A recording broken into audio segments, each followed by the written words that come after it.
మీ business ఏదైనా మీ ఊర్లో promotion చేయాలంటే అది సుమన్ టీవీతోనే సాధ్యం. ఇప్పుడే సంప్రదించండి. నమస్కారం, సుమన్ టీవీ ప్రేక్షకులకు స్వాగతం.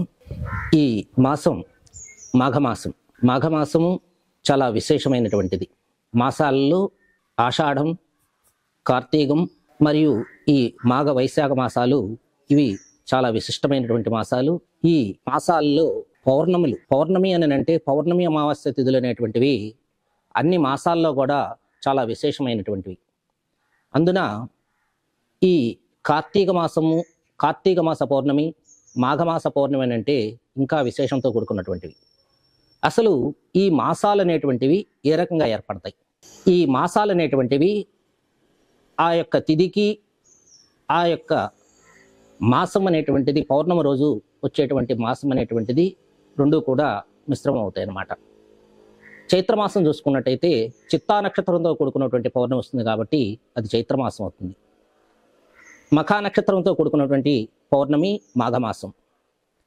ఈ వచ్చేటువంటి ఎల్లుండి 12వ తారీఖు, ఈ నెల 12వ తారీఖు బుధవారం రోజున వచ్చేటువంటి మాఘ పౌర్ణమి చాలా విశేషమైనటువంటిది. ఈ మాఘ పౌర్ణమి రోజున సూర్యోదయానికి పూర్వమే నిద్రలేచి కాలకృత్యాలను తీర్చుకొని మాఘ పౌర్ణమి స్నానాలు సముద్రంలో చాలా విశేషమైనటువంటిది అన్నమాట. సముద్రము అని అంటే సముద్రము వచ్చేసేసి వికృతి, సముద్రుడు వచ్చేసేసి ఒక పురుష రూపమైతే నదులన్నీ కూడా స్త్రీ రూపం. ఈ నదులన్నీ కూడా వెళ్ళేసేసి ఈ సముద్రంలో కలుస్తాయి. సముద్రం అనేటువంటిది ఎన్ని నదుల్లో ఎన్ని ఎల్లవలు వచ్చినా, ఎంత వర్షం పడ్డా, ఎంత వాటర్ వచ్చినా కానీ సముద్రంలో నీరు వచ్చేసేసి ఎక్కువ కావటము తక్కువ అవటము అనేటువంటిది ఉండదు. మనము పౌర్ణమి అమావాస్య సమయాల్లో కనుక చూసినట్లయితే పౌర్ణమిలో ఆటుపోట్లు అనేటువంటివి వస్తూ ఉంటాయి. ఆటుపోట్లు అంటే అలలు ఎక్కువగా రావటము, ఎంతో ప్రకాశవంతంగా సముద్రం చాలా ప్రసన్నంగా ఉండటము జరుగుతుంది. ఈ మాఘ పౌర్ణమి రోజున కనుక ఆ సముద్రంలో కనుక స్నానం చేసినట్లయితే మనలో ఉన్నటువంటి రోగాలన్నీ కూడా, చర్మ వ్యాధులు ఇవన్నీ కూడా తొలగిపోతాయి. సముద్రంలో నీటికి మన శరీరంలో ఉష్ణోగ్రత అనేటువంటిది పెరుగుతుంది. ఈ మఖా నక్షత్రంతో కూడుకున్నటువంటి పౌర్ణమి ఈ మాఘ పౌర్ణమి కావటము. మఖా నక్షత్రము అని అంటే కేతువు యొక్క నక్షత్రం మఖా నక్షత్రం. ఆ రోజున చంద్రుడు 16 కళలతోటి సంపూర్ణంగా ప్రకాశిస్తూ ఉంటాడు. ఆ రోజున మనము ఈ సముద్ర స్నానం చేయటం వల్ల చంద్రుడు వచ్చేసేసి చంద్రమా మనసో జాతః, మనస్సు కారకుడు చంద్రుడు. కాబట్టి మానసికమైనటువంటి ప్రశాంతత ఉండాలి అని అంటే, మంచి ఆలోచన రావాలన్నా, మంచి జ్ఞాపక శక్తి ఉండాలన్నా, మంచి పరిజ్ఞానం ఉండాలన్నా కానీ ఈ చంద్రుడి యొక్క బలం అనేటువంటిది ప్రధానమైనటువంటిది. మిగిలినటువంటి 8 గ్రహాలు అనుకూలంగా లేకపోయినా కానీ ఒక్క చంద్రుడి బలం అంటే మనసుకు సంబంధించినటువంటి ఏం పని చేయాలన్నా, ఏ ఆలోచన చేయాలన్నా కానీ చంద్రుడు ప్రధానమైనటువంటి వాడు. కాబట్టి చంద్రుడు 16 కళలతోటి సంపూర్ణమైనటువంటి కాంతిని ప్రసారింపజేసేటువంటి ఆ యొక్క పౌర్ణమి రోజున మనము ఈ మఖా నక్షత్రానికి అధిపతి కేతువు, మోక్షాన్ని ప్రసాదించాలి, మనం చేసేటువంటి పూజకు సంపూర్ణమైనటువంటి ఫలితం లభించాలి అని అంటే కేతువు యొక్క అనుగ్రహం కావాలి. కాబట్టి వీరిద్దరి యొక్క మిశ్రమం ఈ మాఘ పౌర్ణమి. కాబట్టి ఆ రోజున స్నానం చేయటం వల్ల మానసికమైనటువంటి ప్రశాంతత అనేటువంటిది ఏర్పడుతుంది.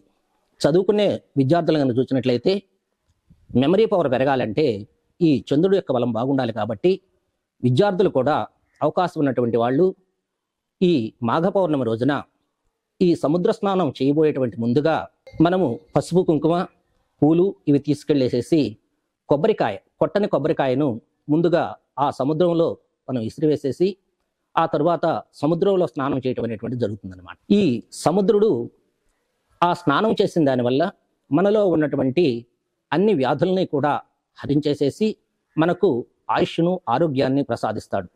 కాబట్టి ఉత్తమోత్తమైనటువంటి మాఘ పౌర్ణమి రోజున ఎవరైతే ఈ మాఘ స్నానాలు ఆచరిస్తారో, ఎవరైతే ఈ దాన ధర్మాలు అనేటువంటివి కూడా గుప్తంగా ఉండాలి. అంటే నేనంత చేశాను ఇంత చేశాను అనేటువంటివి చెప్పుకోకూడదనమాట. ఆ రకంగా ఎవరైతే దాన ధర్మాలు చేస్తారో వారికి విశేషమైనటువంటి ఫలితం లభిస్తుంది. ఆ రోజున భగవద్ ఆరాధన చేయటం వల్ల, సముద్ర స్నానాలు చేయటం వల్ల, దాన ధర్మాలు చేయటం వల్ల చాలా విశేషమైనటువంటి ఫలితం లభిస్తుంది. దీంట్లో ఎలాంటి సంశయం లేదు. అందరూ కూడా ఈ మాఘమాసంలో మనకు ప్రారంభంతో రాజశ్యామల నవరాత్రులతోటి 9 రోజుల పాటు నవరాత్రులు జరుపుకుంటాం. దాంట్లోనే వసంత పంచమి అనేటువంటిది వస్తుంది. సరస్వతీదేవి యొక్క జన్మ నక్షత్రము, జన్మతిథి అయినటువంటి వసంత పంచమి. తరువాత రథసప్తమి. ఈ సూర్యభగవానుడు దక్షిణాయనం నుంచి ఉత్తరాయణం పుణ్యకాలంలోనికి ప్రవేశించిన తర్వాత సూర్యుడి యొక్క రథాలు ఉత్తరానికి తిరిగేటువంటి రోజు. ఆ రోజున సూర్యభగవాను యొక్క ఆరాధన చేయటం వల్ల మనలో ఉన్నటువంటి రుగ్మతలన్నీ తొలగిపోయి ఆయుష్, ఆరోగ్యం, ఐశ్వర్యం అనేటువంటిది ఆ సూర్యభగవానుడు ఇస్తాడు. కాబట్టి ఇది రథసప్తమి అనేటువంటిది ఒకటి వస్తుంది. తర్వాత భీష్మ ఏకాదశి. ఈ భీష్మ ఏకాదశి అనేటువంటిది భీష్మ పితామహుడు, ఈయన వచ్చేసేసి విష్ణుమూర్తి యొక్క అంశలో పుట్టినటువంటి ఈ భీష్మ పితామహుడు మహాభారత యుద్ధంలో చాలా కీలకమైనటువంటి పాత్ర పోషిస్తాడు. తన తల్లికి చేసినటువంటి శపథం కోసం తన యొక్క రాజ్యాన్ని వదులుకోవటము, తను ఆ రాజ్యం కోసము తన యొక్క జీవితం మొత్తము కూడా దారవేయటం జరుగుతుంది. అదే రకంగా ఆ భీష్ముడు అంపశయనం మీద పడుకొని మరణావస్థలో ఉండి కూడా మనకు విష్ణు సహస్రనామాన్ని ఈ మాఘమాసంలోనే మనకు అందించారు. అదేవిధంగా మనకు ఈశ్వరుడికి సంబంధించి చూస్తే ఈ మాఘమాసంలోనే మనకు ఈ నెల 26వ తారీఖున మహాశివరాత్రి, మాస శివరాత్రి మరియు మహాశివరాత్రి, మనకు నెలకొక శివరాత్రి వస్తూ ఉంటుంది. కానీ ఈ శివరాత్రి అన్నింటిలో కన్నా ఉత్తమోత్తమైనటువంటిది మహాశివరాత్రి. ఈ మహాశివరాత్రి కూడా ఈ మాఘమాసంలో వస్తుంది. ఈ మాఘమాసంలో అందరికీ కూడా చాలా ముఖ్యమైన, భగవంతుడు అందరికీ కూడా ముఖ్యమైనటువంటి ఈ మాఘమాసంలో మనం చేసినటువంటి పూజలు, జపాలు, హోమాలు ఇవన్నీ కూడా 1000 రెట్లు ఎక్కువ ఫలితాన్ని ఇస్తాయి. ఈ మాఘ పౌర్ణమి రోజున సముద్రంలో స్నానం చేసి అర్ఘ్యప్రదానం చేసిన తర్వాత జపము, మనం చేసినటువంటి జపము 1000 రెట్లు ఫలితాన్ని ఇస్తుంది. కాబట్టి ఆ రోజున ఆ సముద్ర తీరమునందు కానీ, నదీ తీరమునందు కానీ, లేదా మనం ఇంటి ముందరే ఒక చిన్న వాటర్ టబ్ ఒకటి ఏర్పాటు చేసుకొని దాని ముందర కూర్చొని మనం తపస్సు కనుక చేసినట్లయితే, జపం చేసినట్లయితే అది 1,00,00,000 రెట్ల ఫలితాన్ని ఇచ్చి మనల్ని ఆయురారోగ్య ఐశ్వర్యాలతోటి కాపాడుతుంది. కాబట్టి ఈ మాఘమాసం అనేటువంటిది, మాఘ పూర్ణిమ అనేటువంటిది చాలా విశేషమైనటువంటిది. కాబట్టి అందరూ కూడా ఈ మాఘమాసంలో మాఘ పౌర్ణమి రోజున అందరూ మాఘ స్నానాలు ఆచరించి దేవాలయాల్లో అర్చనలు, పూజలు చేసి తరువాత దాన ధర్మాలు చేసి జపతపాదులతోటి మీ యొక్క ఆయురారోగ్యాలతోటి అందరూ కూడా సుభిక్షంగా ఉంటారని ఈ సుమన్ టీవీ ద్వారా ప్రేక్షకులందరికీ కూడా తెలియజేస్తున్నాను. ధన్యవాదాలు.